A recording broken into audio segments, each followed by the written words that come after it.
hardware store.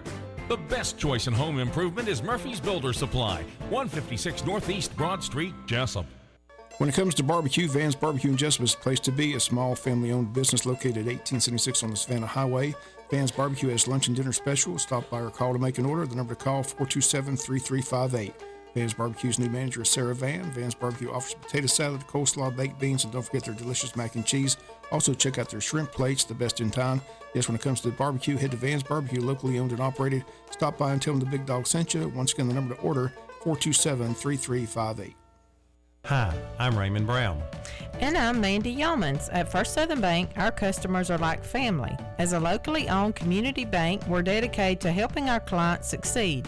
We have loans for every need, whether it's personal or business. We have lines of credit, auto loans, equipment loans, and of course, we offer mortgages. Stop by our bank or call us at 912-588-1010 and see how First Southern Bank can help you. Member FDIC Equal Housing Lender. The following is an exclusive presentation of Jesup Broadcasting, the sports leader in Southeast Georgia.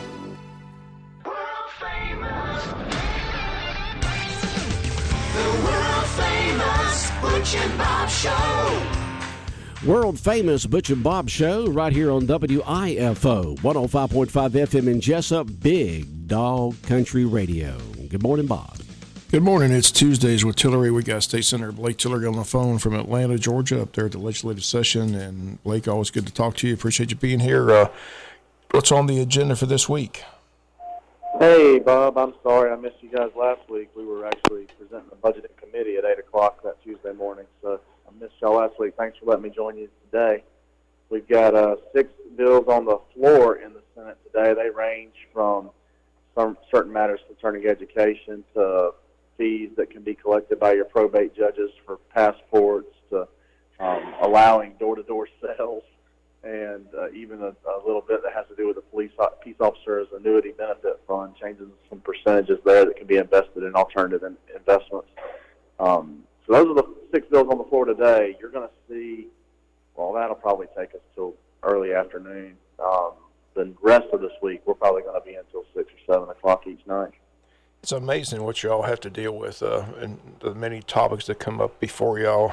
I read a story today about the leaf blowers, the gas-powered leaf blowers passed yesterday, 3716. I mean, you don't think that would be something that the state legislature has to take up, but apparently they do.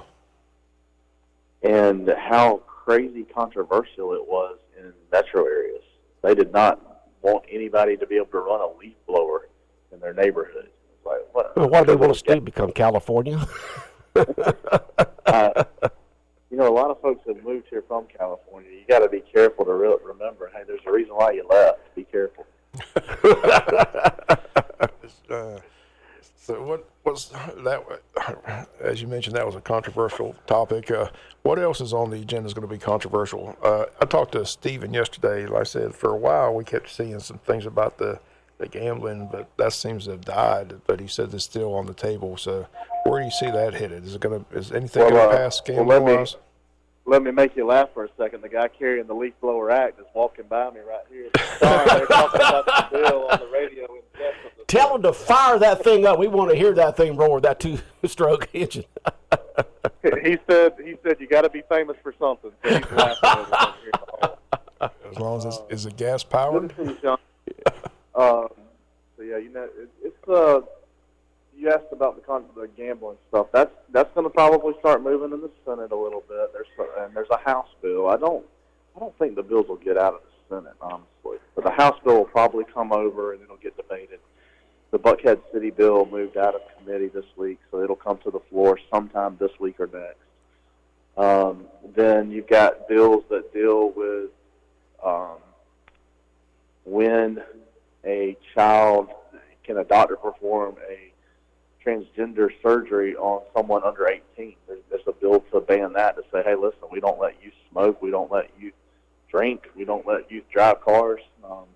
Do we think that they're capable of making a decision that's life-altering for other reasons? So that bill, I'm sure, will get hot debate. Things that I'm pretty sure that, well, heck, 7 years ago when I got elected, I never thought that we'd be debating. We are debating now. If you don't realize that you're in a cultural battles, then you're just not paying attention. It's just hard to believe that there's people out there, adults, who think that kids under the age of 18 have the experience or the brain knowledge to be able to make that life-altering decision. And I know some states that's a very big debate, and some states are even saying that the kids can do it without parents' permission. It's just amazing how the state is stepping into people's lives and telling them what they can and can't do more and more as each year goes by. Well, you end up with that issue of what the state's telling you can and can't do, and then you end up with an issue where we have to tell the local governments that they can't ban leaf blowers. It truly is all ends of the spectrum. But that's some of you got. We're still about battling some crime issues up here. It's been a pretty big part of session. Homelessness, especially back home, even Vidalia and Jesup particularly. Yeah, we see them walking all around town here. Right, extreme increase in homelessness, and addressing that, and it literally ends up being on a case-by-case basis. I know I met with some. One person's like, I have a job. I just want to live under a tarp. Well, I don't understand that. And it's different. It's extremely different. And then, of course, as it plays in with mental illness and other things as well. So weighty issues, it's a rough session. I appreciate the prayers from folks back home. The budget's going to be a little bit more rough as we roll into 23. We'll probably get a conference committee appointed today.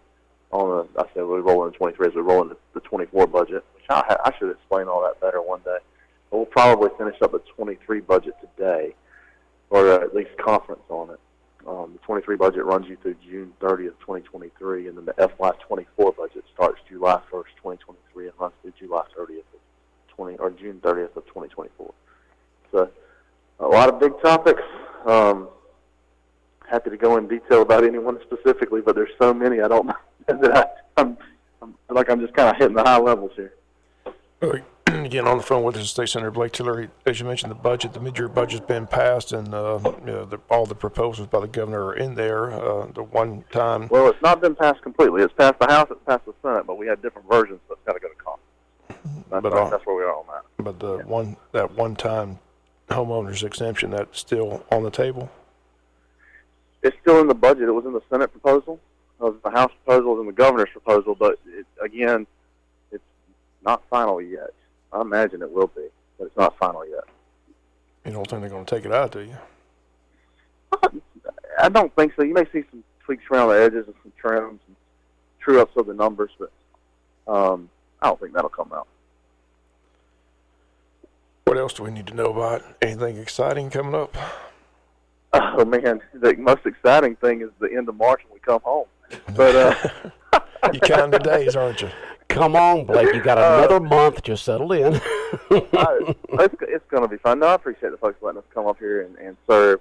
Really, it is an honor. There are a lot of good things happening.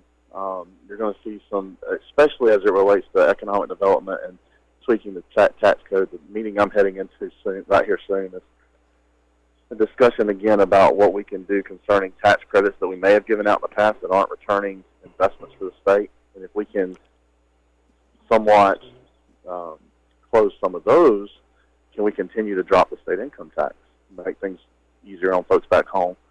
So that's where I'm headed now, about to walk into. And then, of course, we'll have a conference committee later on on the budget today, and then we'll have 6 bills on the floor, and then the committees are still spinning. Today is the next to last day that a bill can get out of committee, so and still pass the session. So already hitting that. It's hard to believe we're that far down already.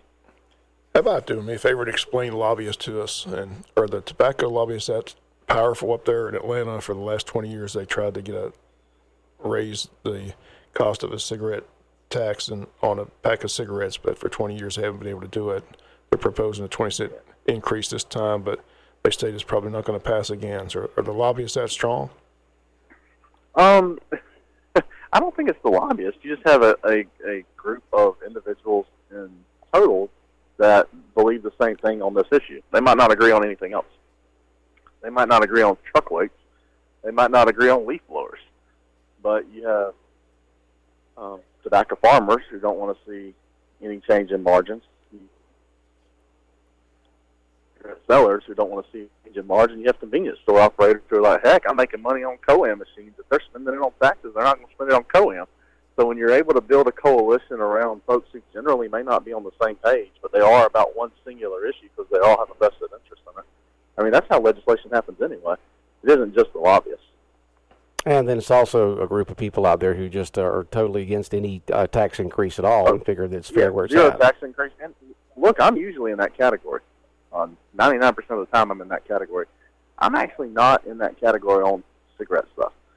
I think there is clearly a user cost, and that user cost, we spend more than we collect in cigarette tax on Medicaid treating folks for that purpose. So, anyway, but I know y'all got a busy morning. I got to run here and make sure we're meeting on this issue. All right, but, go take care of your committee there. Thank y'all. Okay, thank y'all a ton for letting me be on this morning. It's good to talk with you. All right, take care.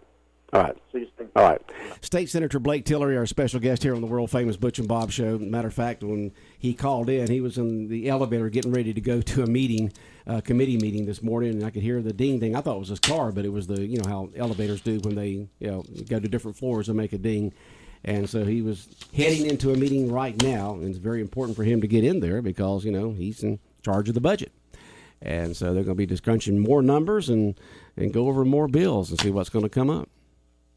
You know, it is, you know, you see all this news from out in California because if there's a woke issue, if there's a liberal issue, it's going to happen out west, okay? It's going to California, Oregon, Washington and stuff like that, and it seems like it moves from west to east. And now you got the gas-powered leaf blowers and gas-powered lawnmowers and gas-powered trimmers and anything that you see people out there doing yard work with. California is going to ban those and the use of them sometime in the future, and you're going to have to use all electric. But, you know, these landscaping companies out there that do a lot of business, you know, they just say you got to use gas to be able to keep their businesses going. So it's just interesting. It's like Blake said, it's interesting to think that you got to think that you got to pass a bill where people can continue to use their gas-powered lawn equipment. There's some people out there wanting us riding around on electric lawnmowers, using electric trimmers, using electric blowers and all that. And I don't know if you've ever used one, Bob, but they don't last that long. You know. Yeah, they keep pushing these electric cars. We're talking about that trip this past weekend to Atlanta. We would have never got there. You know, we would have stopped. You'd have to stop for about 30 to 45, which more than that. Yeah, for about 45 minutes is what I've heard it takes to charge a good one. I heard it takes hours. Not hours. No, not if you get to one of these. The thing right now is the infrastructure is not there. But I was, reading an article the other day. This guy bought an EV and he decided to go for a long trip, and he said that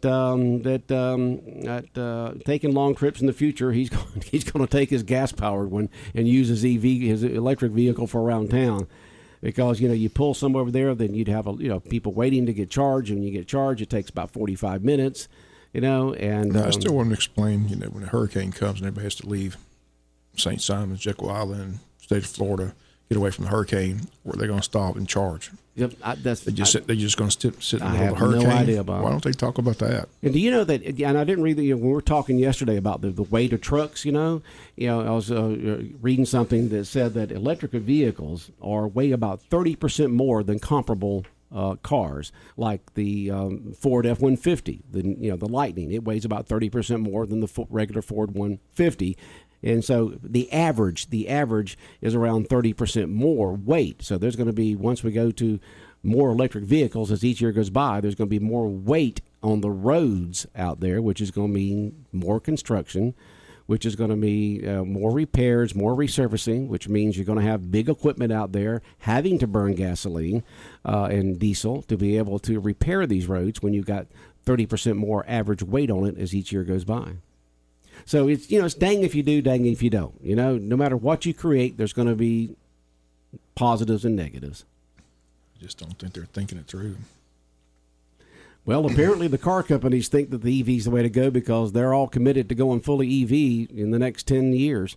So we'll still have the gas-powered cars and trucks and so forth because we'll have them around. And, of course, the big vehicles and stuff like that will still be that way.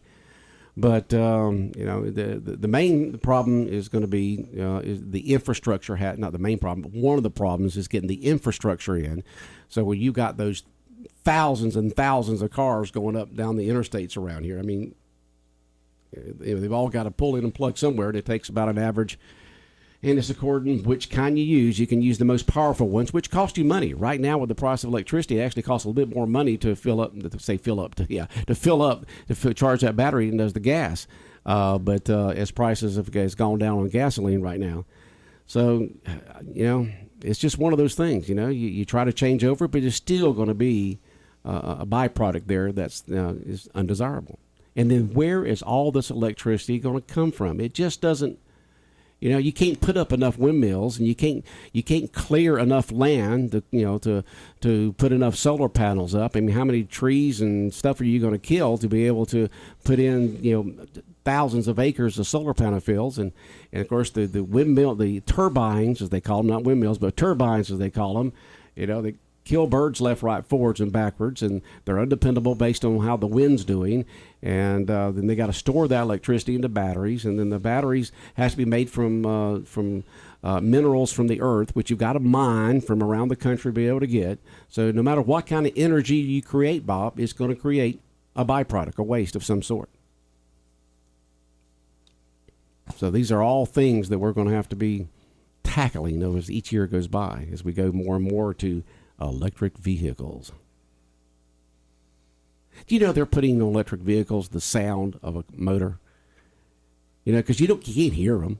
I mean, it's like riding around the Pine Forest Country Club in a doggone golf cart. You can't hear them, and so some of the electric vehicles are putting sounds on there, so it sounds like you got that big roaring engine going down the road.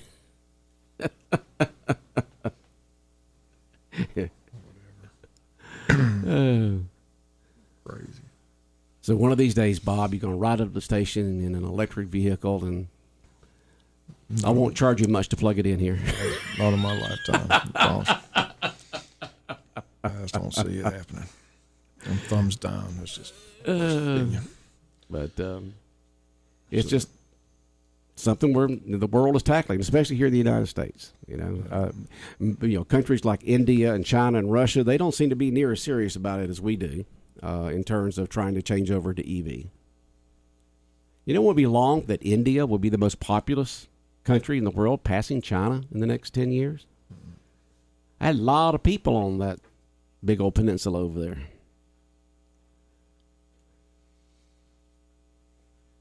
Now, Bob, what else is going on? We've talked about EVs here. Talked about NFL Combine's underway. I'm it looking is. forward to that. NFL Combine's going on. Quarterbacks take the field March the 4th, so I'm looking forward to seeing how that goes. Do they really take a lot from that? I mean, you've watched these guys play up through college. I mean, what can the Combine show that watching film doesn't? It's basically the one-on-one interviews.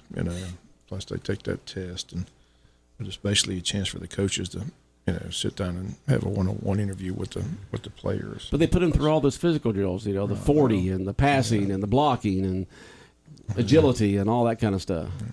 It helps a lot of players. Vertical leaps. Hurts a lot of players. So. Yeah. Didn't hurt Tom Brady. Go back and look at his NFL. No, it wasn't good at all.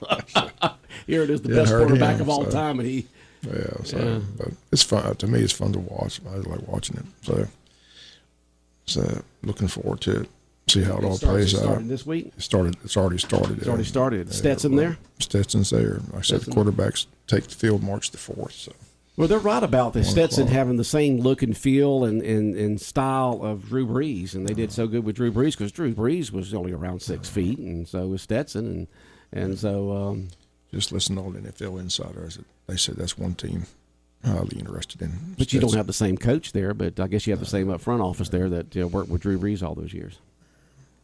Still got the same owners. Yeah, front office and the owners still there. They like Drew all those years, so it'd be good to see him drafted by the Saints.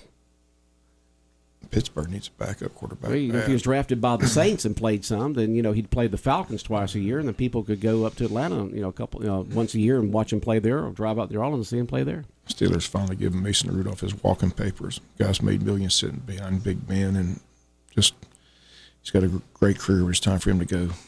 So I want him out. Who? Mason Rudolph, The backup quarterback. Backup to Ben. Yeah, he's So been who's the backup. who's Steelers going to have to We need Stetson quarterback? Ben as the backup. We got a quarterback. We got Kenny Pickett. Kenny? Oh, that's right. You got Kenny got from Kenny Pennsylvania, Pickett, from right. Pittsburgh. Right. Yeah, We Kenny love from him. Pittsburgh. That's right. We need a reliable backup. You need a reliable backup. We want Mason Rudolph gone. Guy's made millions of dollars. He's a millionaire, and he's terrible.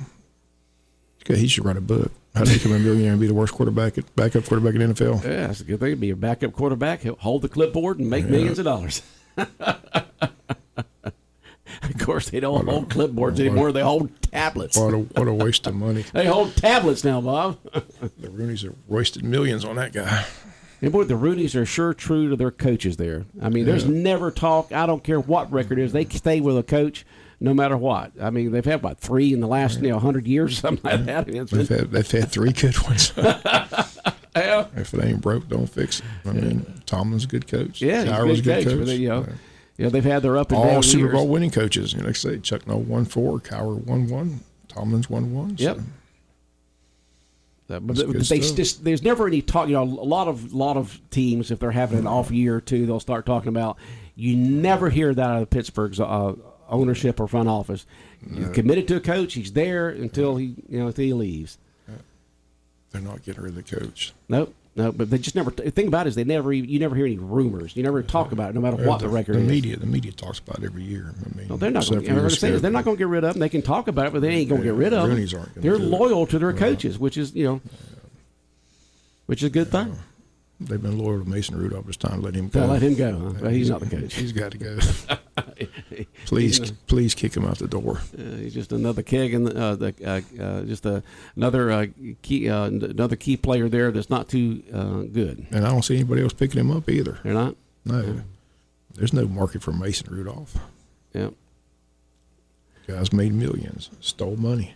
He didn't steal anything. No, he didn't go up there and when people get up and say, "Well, they can't believe these players make this much money." Well, nobody's putting a gun to the owners' heads and say you got to pay them this much. Each owner decides in their own how much they want to pay each player and each coach. So, more power to him if he can make money and stuff like that. He didn't steal it. Every day I wait for him to be released. Well, you said he's gone. They haven't got rid of him yet. Oh, I thought you said they gave him his walking papers. I want him to give. Oh, you want them? I thought you said they did. Oh, I want him. I'm waiting every day. I wait patiently. I sent emails and letters. He's got to go. The sooner the better. Don't say you wait patiently, Bob. Yeah, I'm waiting patiently. We only talk every about day. Truth on the Butch and Bob Show. Patience is a virtue. I'm getting patient. Yeah. The older I get, the more patient I get. The older you get, the more patient you're getting? Yeah. Wow. Yeah. And you're getting better at your picks, too. That's right. I mean, used to be everybody, when Bob picked something, they picked opposite. Now, it's been a good now year. you've been a good year. It's been a good year for you in your picks, Bob. Yeah, good year. Yes, sirree. You've eaten a lot of steaks this year.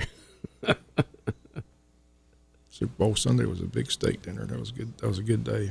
Big day there. Good day for Kansas City. Yep. Yep. But I'm looking forward to NFL combines. So it'll be interesting what they're doing. Jalen Carter's not going to work out the combines, but they got those work days. Like I said, each school has their professional day too. So not only have the combines, but each Stetson and all those Georgia players will have that pro day on campus. They come back. So after the combines, they'll have that. So pro day where at University of Georgia, right? Yeah, they'll have the ones that are selected. Yeah, every school has a pro day for their seniors. NFL scouts come to the campus. Oh, okay. Well, I didn't know that. Yeah, after the NFL combines, Georgia, even where they're not a student there anymore, huh? Right. Okay. Yeah, they still have they said that they still have the pro day.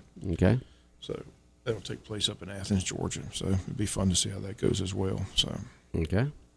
But wishing him well. I said Mel Kiper's got him going in the 3rd round, but a lot of people don't. That's what he's projected. So we'll see how it plays out. I hope he does well there at the combine. He's got the record. I mean, 2-time defending national champion. I know. Didn't lose 2 MVPs last year. I mean, yeah, MVPs left, right, forwards, and backwards. He can make throws. Plus, they're going to when he runs that 40 at the combine, they're going to see how fast he really is. That's what's going to stand out. Looking forward to seeing how fast he runs his 40 at the NFL combines, because when they see how fast he is, they'll say, I think take a chance on this kid. He's got a lot of talent. Good quarterback. No doubt about that. I mean, he can read he win all the defenses. games like he did without having some talent. The main thing, he can read defenses. That's what it's all about. Knowing where to throw the ball, get it to the right person. So it'll be fun. I mean, April 27th to the 29th is the draft. So looking forward to the NFL draft. But NFL, they always stay relevant. Like I said, there's all kinds of news. Chicago Bears talking about trading the number 1 pick. I don't know why they trade the number 1 pick. Because I said they got a quarterback and they can get a lot of other picks for that. But it's hard to get the number. You don't get the number 1 pick every year, so hard to give it away. But that's what the story is. The story is they're trading the number 1 pick. So that's kind of what you can get for it. Be interested who wants to jump up and who they're jumping up to get. Okay. All right, Bob. What did you take away from yesterday's 2 called meetings for the county council? Yeah, like I said, that Wayne County Leisure Committee. That just they just looking for some partnership. They can't do it by themselves. I mean, they're working hard and trying to improve that landing and looking for grants, but they need the cities and counties to jump on board and get behind them. So that's what they were there to present all that information. So have you been down to the landing, see what all's been done down there? It's nice. It's nice, yeah. It's very nice, and it can be even more. It can be, it's hard. A lot of times when you grow up somewhere and you live there, you don't think that's a tourist attraction.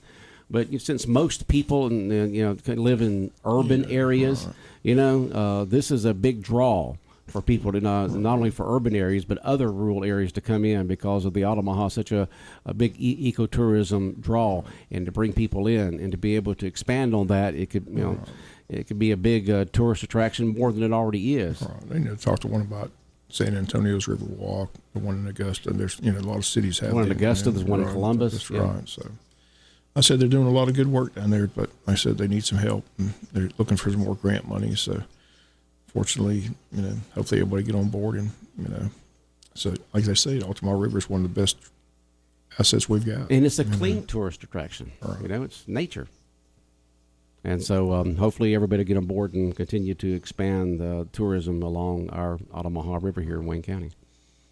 All right, Bob. Well, you have a good day. Okay. All right. Bye-bye. All right. The world-famous Butch and Bob Show here on WIFO, 105.5 FM, Big Dog Country Radio, brought to you by O'Quinn & Associates, Murphy Builder Supply, Van's Barbecue, and First Southern Bank.